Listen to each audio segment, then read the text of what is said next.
कल से संसद का शीतकालीन सत्र शुरू होने वाला है। सत्र शुरू होने से पहले हुई सर्वदलीय बैठक में दोनों सदनों के विधायी कार्यों और कई विषयों को लेकर चर्चा की गई है, जिसमें तमाम दलों के नेता मौजूद रहे। सरकार जहां इस सत्र में कई विधेयक लेकर आ रही, तो वहीं दूसरी ओर सेशन के छोटा होने को लेकर एसआईआर के मुद्दे पर विपक्ष सरकार को घेरने की तैयारियां कर रहा है।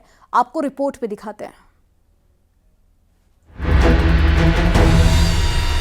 संसद का शीतकालीन सत्र 1 दिसंबर से शुरू होकर 19 दिसंबर तक चलेगा। इस सत्र में सरकार परमाणु ऊर्जा क्षेत्र समेत 10 महत्वपूर्ण विधेयक रखने जा रही है।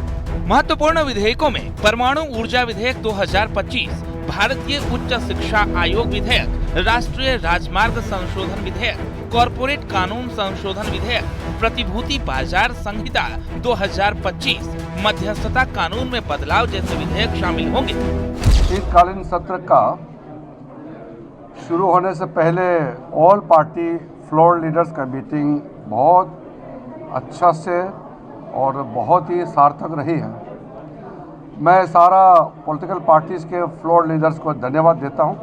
सब ने पार्टिसिपेट किया और अपना अपना पार्टी का पक्ष को रखा है।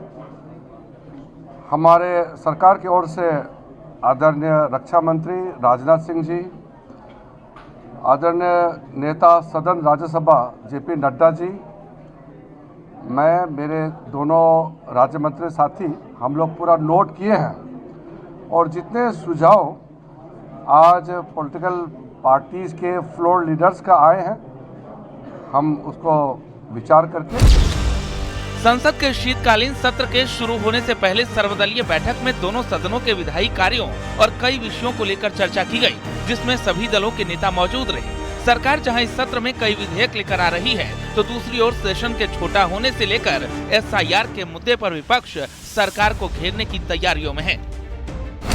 कुछ भी नहीं रहा, लोगों ने अपने में बात की, सरकार की तरफ से कुछ भी नहीं आया। आपने क्या रखा सर मुद्दा? हमने तो एसआईआर पर रखा। तो सरकार का रुख नहीं है कि इस पे चर्चा करें?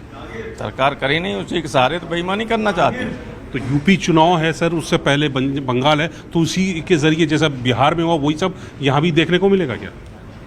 उससे ज्यादा कर रहे हैं। तो अधिकारियों से कहा जा रहा है कि तुम ऐसा करो, ऐसा करो, ऐसा करो, उनके वोट नहीं करना। आत्महत्या लोग कर रहे हैं। सत्र में 15 बैठकें होंगी और 19 दिसंबर को समाप्त होगा। हालांकि सरकार पूरी तैयारी के साथ सत्र में हिस्सा ले रही है, वहीं विपक्ष भी सरकार को घेरने की पूरी प्लानिंग में है। खासकर एसआईआर का मुद्दा शीतकालीन सत्र में गर्म रहेगा। Bureau report, news 18।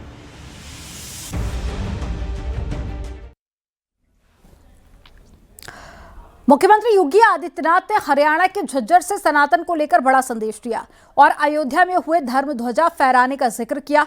इस दौरान सीएम योगी ने कहा कि हमें जाति और भाषा के आधार पर बंटना नहीं है, हमें एकजुट रहकर सनातन की ओर आगे बढ़ना है, क्योंकि अगर बटेंगे तो कटेंगे।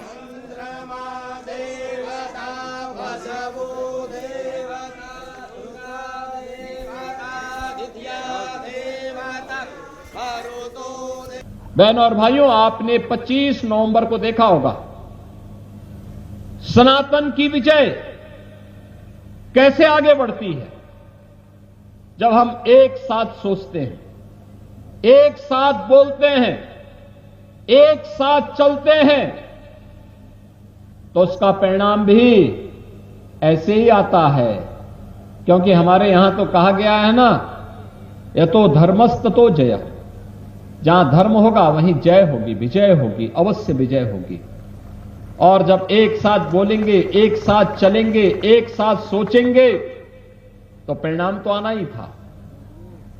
श्री अयोध्या धाम में प्रधानमंत्री जी के कर कमलों से अयोध्या में श्री राम जन्मभूमि पर आपने भगवा सनातनी ध्वज को फहराते हुए देखा होगा। कितना अगर दुनिया के अंदर इस चराचर जगत की रक्षा करनी है, तो सनातन की रक्षा करनी होगी, उसे सुरक्षित करना होगा, उसे हर हाल में सुरक्षित बनाना होगा।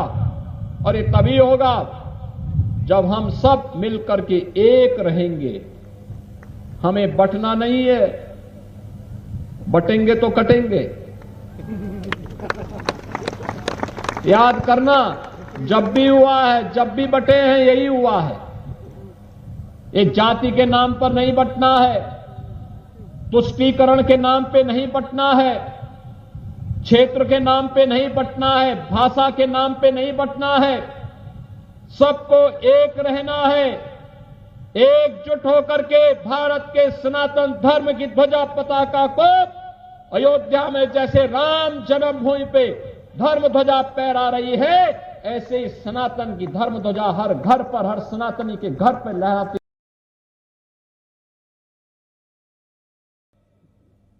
जब स्वर्ण युग आता है तो हमें उतना ही चैतन्य और सतर्क रहने की भी प्रेरणा देता है। याद करना, भारत का जब स्वर्ण युग आया था तब विदेशी हमले भी होने प्रारंभ हो गए थे। हमें फिर से सतर्क होना होगा। ये हमले दो प्रकार से होंगे। एक हमला आज के दिन पे पीछे हाथ होगा विदेशियों का, लेकिन सतर्क हमें होना होगा। ये हमले दो प्रकार के होंगे। एक हमला होगा धर्मांतरण के माध्यम से और दूसरा होगा नशा के माध्यम से। याद करना, हम सबको याद रखना होगा, कोई भी सनातन विरोधी कार्य स्वीकार्य नहीं होना चाहिए। भारत और विश्व मानवता की रक्षा करने के लिए सनातन धर्म की रक्षा आवश्यक है। एसआईआर पर जारी सियासत के बीच में चुनाव आयोग ने फॉर्म भरने की समय बढ़ा दिया है। अब पहले 4 दिसंबर इसकी आखिरी तारीख थी, जिसे अब 11 दिसंबर कर दिया गया है, जिसकी मांग विपक्ष लगातार कर रहा था। इसी बीच एसआईआर पर राजनीति और भी ज्यादा तेज हो गई है। बीजेपी जहां विपक्ष पर निशाना साध रही है, तो वहीं पर पल्लवी पटेल का साफ कहना है कि वो एसआईआर फॉर्म नहीं भरेंगी। आपको रिपोर्ट में दिखाते हैं।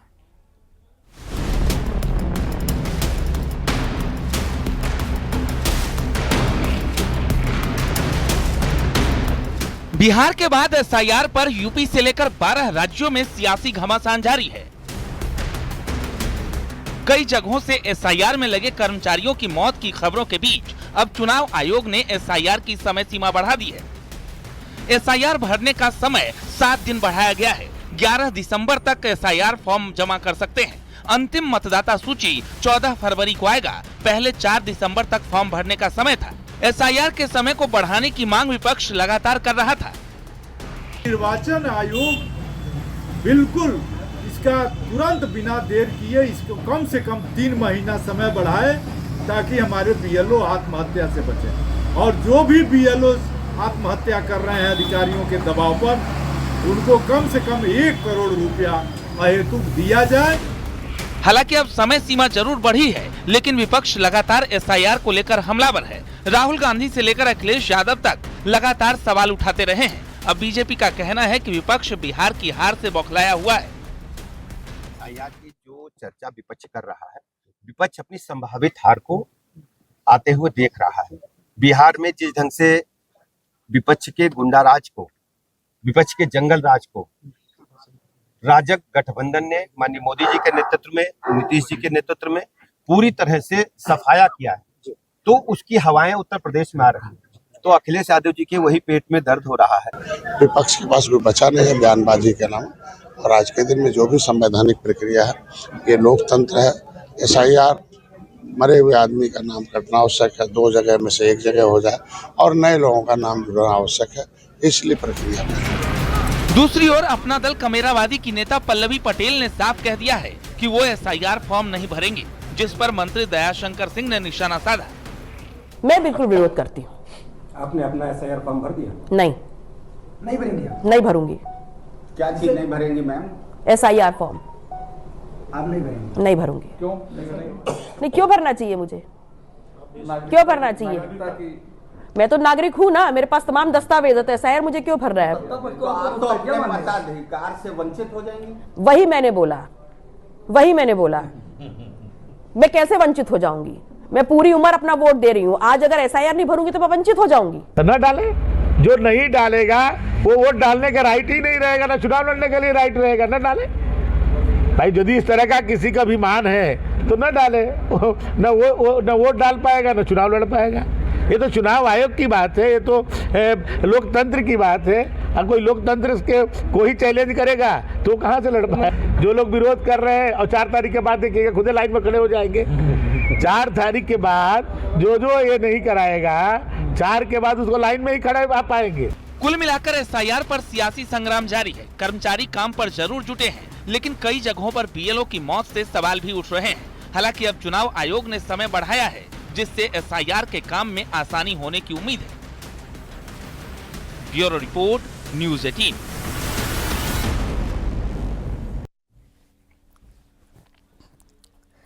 मुरादाबाद में एसआईआर से परेशान बीएलओ ने सुसाइड कर लिया है। एसआईआर के टारगेट से परेशान बीएलओ ने गले में फंदा डालकर सुसाइड कर लिया और खुदकुशी करने से पहले टीचर ने बेसिक शिक्षा अधिकारी के नाम पर सुसाइड नोट लिखा। सुसाइड नोट में टीचर सर्वेश सिंह ने लिखा है कि रात दिन काम करता रहा, फिर भी एसआईआर का टारगेट हासिल नहीं कर पा रहा हूं। रात बहुत मुश्किल और चिंता में कटती है, सिर्फ 2 से 3 घंटे सो पा रहा हूं। बीएलओ टीचर का सुसाइड नोट सोशल मीडिया पर वायरल हो रहा है। बीएलओ थाना भगतपुर इलाके के जाहिदपुर सिकंदरपुर कंपोजिट स्कूल में टीचर थे।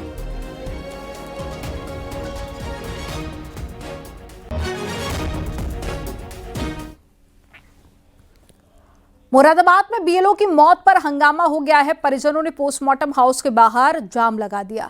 परिजनों ने एसआईआर की वजह से तनाव का आरोप लगाया है और बीएलओ सर्वेश सिंह की संदिग्ध हालत में मौत हुई है।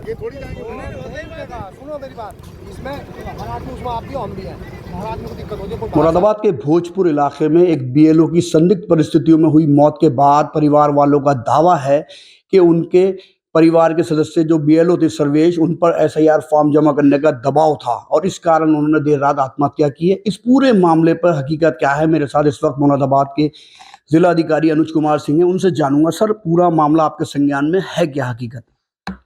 देखिए, अभी हमारे 406 बूथ संख्या के जो ठाकुर द्वारा विधानसभा के जो बीएलओ थे, उनके द्वारा एक ड्रास्टिक स्टेप जो ये उठाया गया है, उसको लेके हम लोग इसकी जांच करवा रहे हैं और इसमें पुलिस ने भी मौके से जो भी नोट्स इत्यादि मिले हैं उसको लेके इसके जांच में जुटी हुई है। बॉडी का पोस्टमार्टम भी करवाया जा रहा है। जहां तक एसआईआर का सवाल है, इनके द्वारा लगभग 75% से अधिक कार्य इनके द्वारा पूरा किया जा चुका था और काफ़ी गुणवत्तापूर्ण तरीके से अब तक ये कार्य कर रहे थे। और जो एईआरओ थे और जो इनके इमीडिएट सुपरवाइजर थे, इनकी सारी ज़रूरतों को लेके वो काफ़ी सेंसिटिव थे और इनकी मदद के लिए एक आंगनवाड़ी भी लगाया गया था। मुरादाबाद में हम लोगों ने अपने बीएलओ से लगातार हम लोग उनसे वार्ता करते रहते हैं, उनकी समस्याओं को समझने का और उनको सुलझाने का हम लोग पूर्ण प्रयास करते हैं और अभी तक किसी भी प्रकार के हम लोग का जो प्रगति है एसआईआर में अच्छी चल रही है। इसके बावजूद जो ये तथ्य सब जो सामने आए हैं, हम उसकी लगातार जांच कर रहे हैं और इसमें जो भी सामने आएगा उसके अनुसार हम कार्रवाई करेंगे। हम परिवार के साथ खड़े हैं और परिवार को किसी प्रकार की जो भी मदद की जरूरत होगी वो भी उन्हें करवाएंगे। मुरादाबाद के जिला अधिकारी का साफ कहना है जो सर्वेश मृतक हैं जो वो कार्य में लगे हुए थे, वो लगभग 75% कार्य पूरा हो चुका था और ये नहीं कहा जा सकता जल्दबाजी होगी कि उन पर कार्रवाई उसका एसआईआर फॉर्म जमा करने का दबाव था। फिलहाल पूरे मामले की अब जांच कराई जा रही है। जांच में जो भी तथ्य सामने आएंगे उसके अनुसार मदद की जाएगी। फरीद शमसी, न्यूज़ 18, मुरादाबाद। खबर देवरिया से है, जहां पर सलेमपुर के लेखपाल आशीष कुमार की मौत हो गई है। लेखपाल आशीष कुमार की मौत पर परिजनों ने हंगामा किया। परिजनों ने अंतिम संस्कार करने से मना कर दिया है। जिला प्रशासन का दावा है कि बीमारी से मौत हुई है। परिजनों ने एसआईआर काम के दबाव का आरोप लगाया। 29 नवंबर को गोरखपुर में इलाज के दौरान आशीष की मौत हो गई है। उसके बाद से हमसे इतनी वार्ता की गई है, व्हाट्सएप ग्रुप पे इसमें है, आप लोगों को दिख जाएगा। ये सही नहीं। जिन गानों को आधार बनाकर भारतीय जनता पार्टी ने बिहार में आरजेडी के खिलाफ प्रचार किया, जिन गानों को हार की वजह मानकर तेजस्वी यादव ने बिहार में 32 गायक कलाकारों को नोटिस भेज दिया, अब वैसे गानों से अखिलेश यादव सावधान हो चुके हैं। गायकों को अखिलेश यादव ने साफ कह दिया है कि बिहार में जैसे गाने बनाए गए यूपी में वैसे गाने मत बना देना। आपको रिपोर्ट में दिखाते हैं।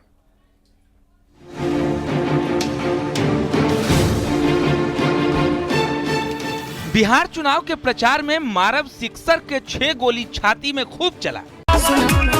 छेद छेद हो जाए तो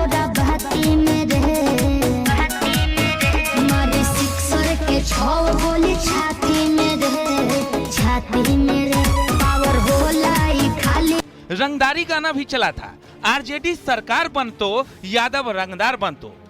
आरजेडी सरकार बनतो सभे यादव रंगदार बनतो, जब तेजस्वी सरकार बनतो सभे यादव रंगदार बनतो। ऐसे कई गाने थे जो आरजेडी के कैंपेन का हिस्सा तो नहीं थे, लेकिन बीजेपी ने उसे भरे मंच से खूब गाया। खुद पीएम मोदी जगह जगह मंच से इस गाने को बताकर जंगल राज की याद दिलाने लगे थे। मारब सिक्सर के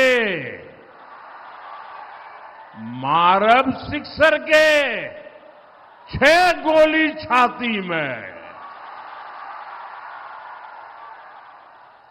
यही इनका तौर तरीका है, यही इनका प्लान है।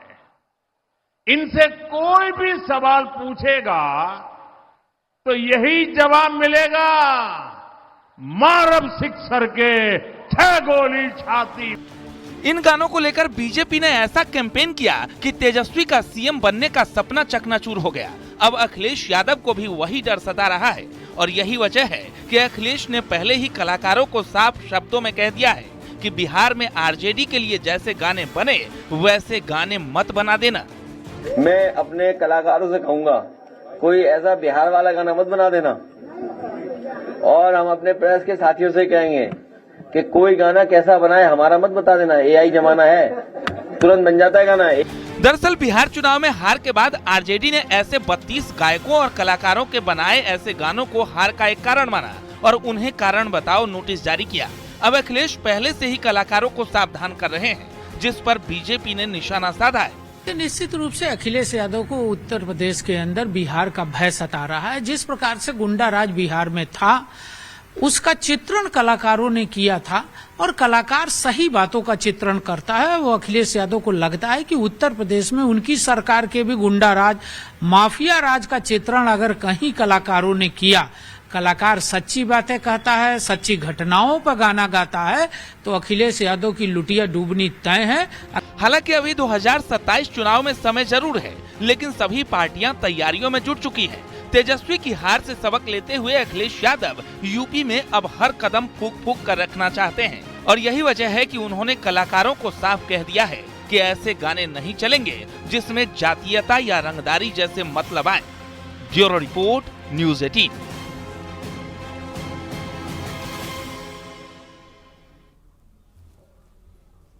देश में बड़ी आतंकी साजिश की कोशिश नाकाम हुई है। दिल्ली पुलिस ने 30 से ज्यादा आतंकी गिरफ्तार कर लिए हैं। पंजाब, उत्तर प्रदेश और एमपी से आतंकियों की गिरफ्तारी हुई है। दिल्ली पुलिस और केंद्रीय एजेंसियों का साझा ऑपरेशन था। बड़ी आतंकी साजिश की फिराक में थे आतंकी। पाकिस्तानी खुफिया एजेंसी ISI के संपर्क में थे आतंकी। पाकिस्तानी आतंकी शहजाद भट्टी के संपर्क में थे तीनों, जिन्हें ATS और पुलिस ने गिरफ्तार कर लिया है।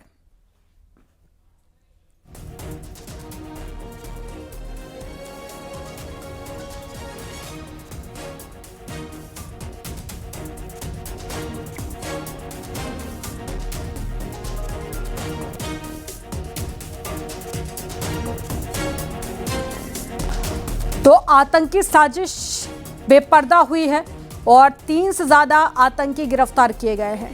ISI से कनेक्शन भी बताए जा रहे हैं और साथ ही ये 3 स्टेट आप देख लीजिए, पंजाब, उत्तर प्रदेश और साथ ही मध्य प्रदेश। इन तीनों राज्यों से इन आतंकियों को गिरफ्तार किया गया है। अब पुलिस पूरे मामले को लेकर जांच पड़ताल कर रही है और कहां-कहां पर इनके कनेक्शन हैं, कौन कौन सी आतंकी साजिश को ये अंजाम देने की फिराक में थे और इनके साथ साथ और कौन इनके गैंग में शामिल है, इन सभी पहलुओं पर जांच की जा रही है। और देहरादून में ABVP के 71वें राष्ट्रीय अधिवेशन का आज तीसरा दिन है। वहीं अधिवेशन में प्रोफेसर यशवंत राव केलकर युवा पुरस्कार समारोह का आयोजन हुआ, जिसमें CM पुष्कर सिंह धामी शामिल हुए और इस दौरान CM धामी ने युवा कलाकारों को सम्मानित किया। उन्हें 1 लाख की राशि और प्रमाण पत्र से सम्मानित किया गया। इस दौरान CM धामी ने कहा कि इस सम्मेलन में आकर उन्हें अपने पुराने दिन याद आ गए हैं। CM धामी ने भी कहा कि मेरे अंदर विद्यार्थी परिषद का ही प्रभाव काम करता है और सबसे पहले समाज के बीच में काम करने की प्रेरणा ABVP से ही मिली। आज की जो मूल्य और आदर्श मेरे जीवन के आदर्श शिला की तरह हैं, जो मुझे प्रतिदिन अनुशासन के साथ साथ सेवा पथ पर बढ़ने के लिए प्रेरित करते हैं। वो अखिल भारतीय विद्यार्थी परिषद ही है जिस संगठन ने सच में सबसे पहले हमें समाज के बीच में काम कैसे किया जाता है ये शिक्षा देने का काम किया, संस्कार देने के काम किए। अखिल भारतीय विद्यार्थी परिषद का ये राष्ट्रीय अधिवेशन कोई एक सामान्य अधिवेशन नहीं है, बल्कि राष्ट्र निर्माण का ये पवित्र यज्ञ है और इस पवित्र यज्ञ के प्रति समर्पित हमारे पूरे देश भर के आए हुए युवाओं का एक महासंगम है। मुझे पूरा विश्वास है कि इस मंच से निकलने वाले विचार, संकल्प राष्ट्र निर्माण की दिशा में मील का पत्थर साबित होंगे और देश के विकास और सामाजिक प्रगति को नई दिशा देने में बहुत महत्वपूर्ण भूमिका निभाएंगे। और चलिए रुक करेंगे एक बड़ी खबर का। मुरादाबाद में भीषण सड़क हादसा हो गया जिसमें 5 लोगों की मौत हो गई है। आधा दर्जन लोग घायल हो गए हैं। अनियंत्रित रोडवेज बस ने सवारियों से भरे ऑटो को रौंदा है। शादी समारोह में शामिल होने जा रहे थे परिवार के लोग, जिनकी दुखद मौत हो गई है। सभी मृतक थाना कुंदरकी क्षेत्र के अब्दुल्लापुर के बताए जा रहे हैं और ये भीषण हादसा हो गया है जिसमें 5 लोगों की मौत हो गई है और इसमें कुछ लोगों के घायल होने की भी जानकारी है। 6 से ज्यादा लोग घायल हुए हैं जिन्हें अस्पताल में भर्ती कराया गया है। तो शादी समारोह में शामिल होने के लिए ये लोग जा रहे थे और हादसा हो गया जिसमें 5 लोगों की मौत हो गई है। और ज्यादा जानकारी के साथ में संवाददाता विशाल जुड़ गए। विशाल, कैसे हुआ यह हादसा? मेरी आवाज आप तक पहुंच पा रही है विशाल? जी हेलो विशाल, कैसे हुआ ये हादसा और फिलहाल क्या अपडेट है पूरे मामले में? देखिए, बिल्कुल आपको बता दूं, थाना कटघर क्षेत्र में मुरादाबाद के रामगंगा पुल के पास एक टेम्पो में ये सवारी परिवार जा रहा था और बताया जा रहा है कि शादी में परिवार जा रहा था। पीछे से रोडवेज बस आई और इतनी तेज उसमें पूरे टक्कर मारी कि टेम्पो को ही उसने पूरा क्या कहते उड़ा दिया। इस मौके में जो है 5 लोगों की मौके पर ही मौत हो गई, जिसमें से 3 लोग जो है वो घायल है, जिनको जिला अस्पताल लेकर के गए हैं। वहाँ एक बच्ची की हालत जो है वो अभी नाजुक बनी हुई है और दर्दनाक ये सड़क हादसा विशाल, जिन लोगों की मौत हुई है क्या ये एक ही परिवार के हैं? देखिए, अभी क्योंकि ये लोग शादी में जा रहे थे और बताया जा रहा है कि अभी इनका एक जो मुखिया था, मुखिया भी जो क्या कहता है उसमें टेम्पो में था, उसकी हालत फिलहाल अभी ठीक हैगी। तो उस लिहाज से ये लग रहा है कि ये सब एक ही परिवार के हैं और फिलहाल ये बहुत ठीक है विशाल, आप नजर बनाए रखिएगा। जानकारी देने के लिए बहुत शुक्रिया आपका। और यहाँ रुकेंगे एक छोटे से ब्रेक के लिए। आप देखते रहिए न्यूज़ 18। देख रहे हैं